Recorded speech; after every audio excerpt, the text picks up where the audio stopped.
saya bisa memahami ada yang bilang pemerintah ini nggak punya arah yang jelas dalam membuat kebijakan, sehingga produsen, masyarakat dijadikan kelinci percobaan. Dan betul saya pada saat itu bukannya selesai masalah, tapi malah langka kan gitu. Ya. Belum selesai soal oplosan Pertamax, kini minyak kita disunat. Dan minyak goreng bersubsidi yang seharusnya menjadi solusi untuk rakyat kecil, isinya justru dikurangi oleh produsen yang Karena kesalahan produksi atau memang ada permainan di balik distribusi minyak kita. Bersama saya Anisha Dasuki. dan saya Aryo Ardi. Pemirsa, inilah interupsi siapa mafia minyak kita yang curangi kita. Sudah ada 4 narasumber yang akan membahas masalah minyak kita yang katanya disunat. Sudah ada sebelah kanan saya Hairul Fahmi, co-founder ISES. Selamat malam Pak Hairul. Selamat malam. Kemudian ada Pak Mufti Mubarok, Ketua BPKN, Badan Perlindungan Konsumen Nasional. Selamat malam. Dan di sebelah kiri saya ada Bapak Mujibur Rahman, Sekjen DPP APPSI, Asosiasi Pedagang Pasar Seluruh Indonesia. Selamat malam Pak Mujib. Dan ada Mas Kudori, pengamat pertanian dari AEPI, Asosiasi Ekonomi Politik Indonesia. Selamat malam Mas Kudori. Waalaikumsalam warahmatullahi wabarakatuh. Dan mahasiswa dan mahasiswi dari UNJ, jurusan Fakultas Teknik Mesin. Selamat malam. Baik, saya mau ke Pak Mujib. Pak Mujib, ini baru tadi sore, saya kebetulan beli takjil di daerah Gondang Dia. Beli minyak juga enggak? Enggak, ini kebetulan curhatan salah satu pedagang yang saya tanya langsung. Ya. Saya tanya, Ibu pakai minyak kita? Tadinya iya Mbak. Cuma sekarang saya pindah, gara-gara 2 bulan terakhir, itu jadi cepat hitam katanya. Ya. Terus minyaknya juga jadi kayak oli katanya. Ya. Saya curiga dicampur, kemudian harganya 18.000 dia bilang.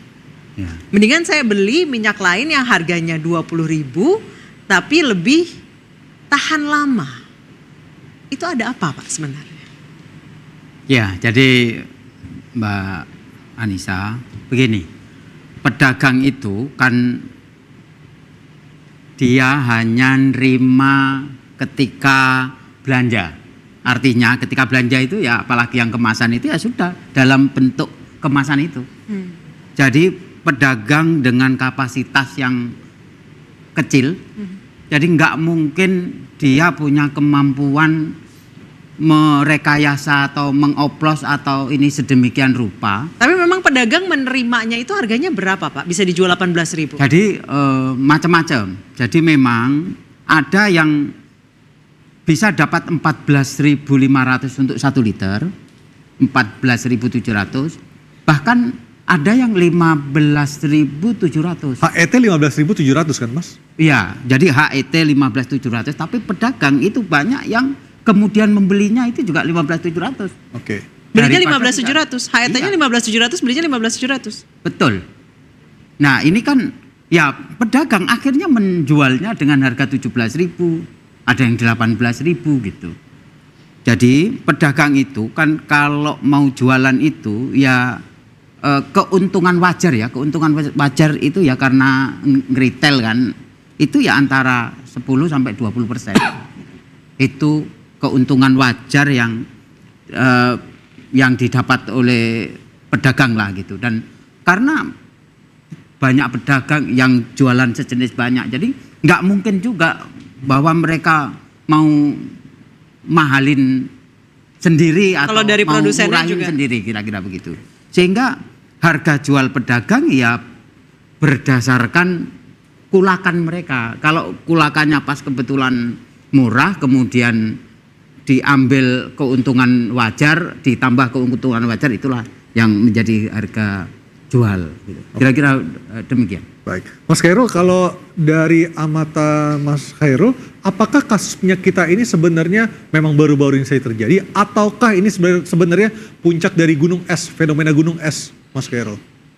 Iya, saya mungkin lebih setuju bahwa ini puncak gunung es ya. Karena kan minyak kita launchingnya atau diluncurkan kan tahun lalu ya, kalau saya tidak salah ya. 2022. 2022 ya? Itu zamannya Pak Zulhas ya, jadi mentor. HET-nya 2024 Agustus, Iya. 15.700 tuh. Kalau HET ya itu kan selalu Iya. disesuaikan secara berkala ya, sesuai dengan apa namanya rantai pasoknya ya. Iya.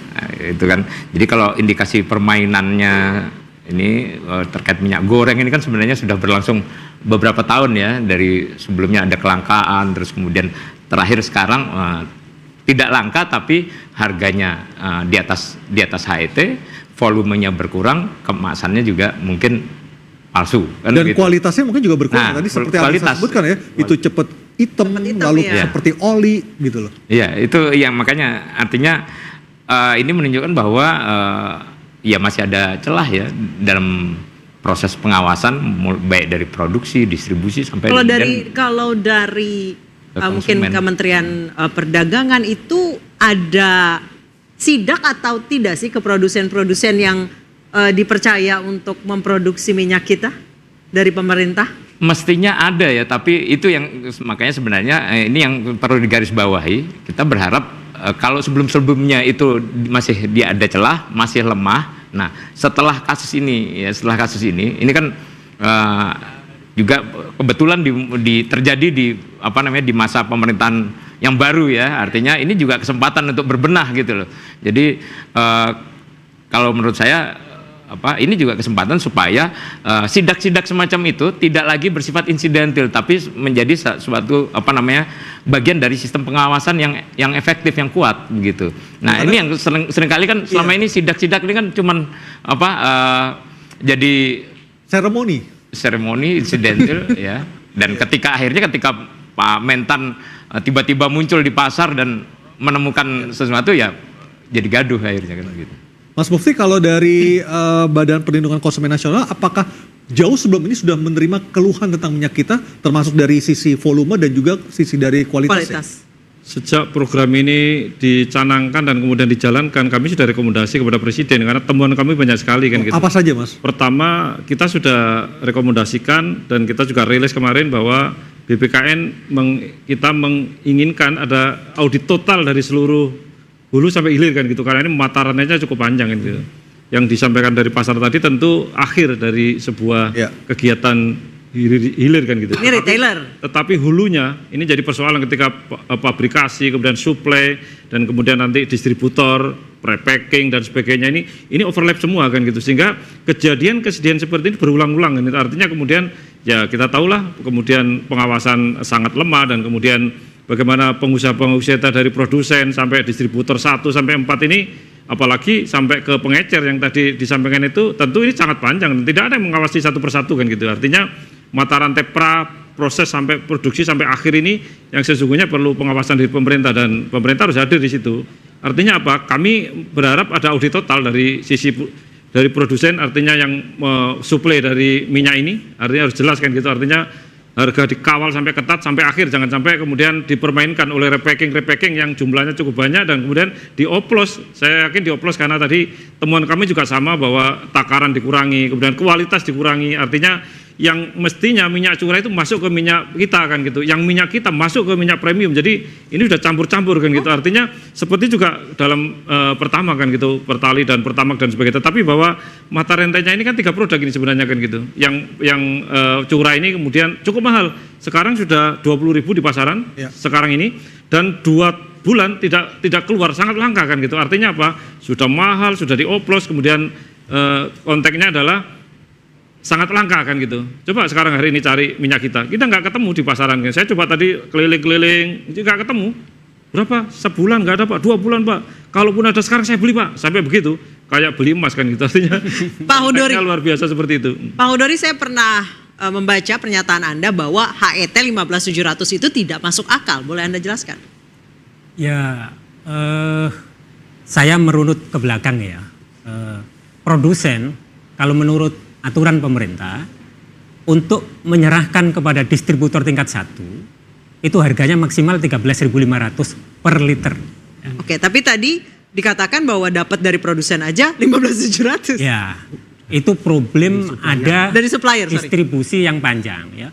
Salah satu temuan dari Kementerian Perdagangan adalah kalau dari desain yang dibuat perdagangan, distributor itu hanya 2 ya. Distributor tingkat 1, tingkat 2 langsung ke pengecer. Pengecer langsung berhubungan dengan konsumen akhir. Oke. Tapi di lapangan itu distributor itu bisa sampai 2, bisa sampai 3, bisa sampai 4. Yang masing-masing distributor ini Ngambil keuntungan. ngambil keuntungan. Yang itu membuat harga di level hilir itu naik. Nah, saya balik lagi ke yang pertama tadi. Ya. Produsen ketika menyerahkan ke distributor tingkat 1 maksimal 13.500 per liter.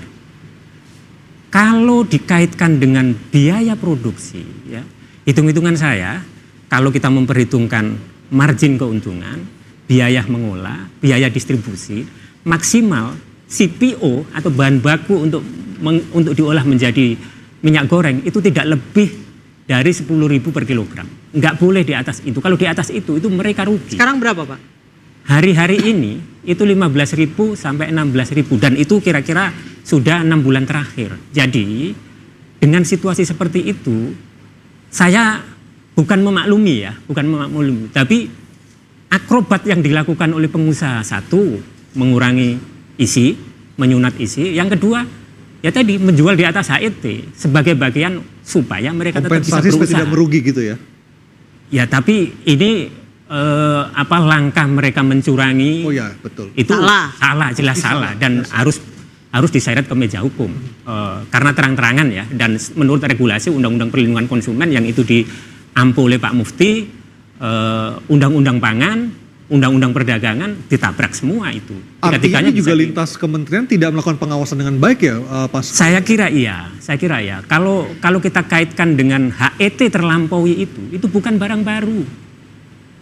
Produk minyak kita itu kan diluncurkan kira-kira pertengahan 2022 ketika kita tahun 2021-2022 itu mengalami gonjang-ganjing minyak goreng ya.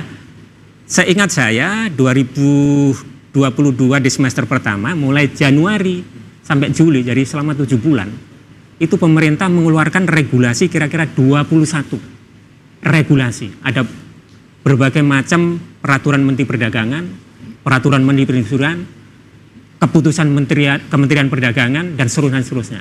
Jadi kalau kita bagi itu 1 bulan ada 3 regulasi yang dibuat. Jadi saya bisa memahami kalau ada yang ngomong Itu regulasi dari kementerian di kabinet sebelumnya, Mas?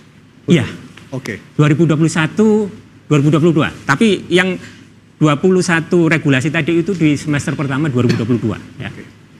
Nah, saya bisa memahami ada yang bilang pemerintah ini nggak punya arah yang jelas dalam membuat kebijakan sehingga produsen, masyarakat dijadikan kelinci percobaan. Dan betul saya pada saat itu bukannya selesai masalah, tapi malah langka kan gitu. Ya. Pemerintah sepertinya trial and error, dan itu ya skema yang digunakan dalam berbagai regulasi itu digunakan juga untuk minyak kita ini. Menurut saya kalau itu sudah gagal ya nggak mujarab. Maksudnya nggak just pemerintah trial and error artinya kalau masyarakat diem aja ya udah dibiarkan saja gitu. Ya enggak dong gitu. Ya enggak dong.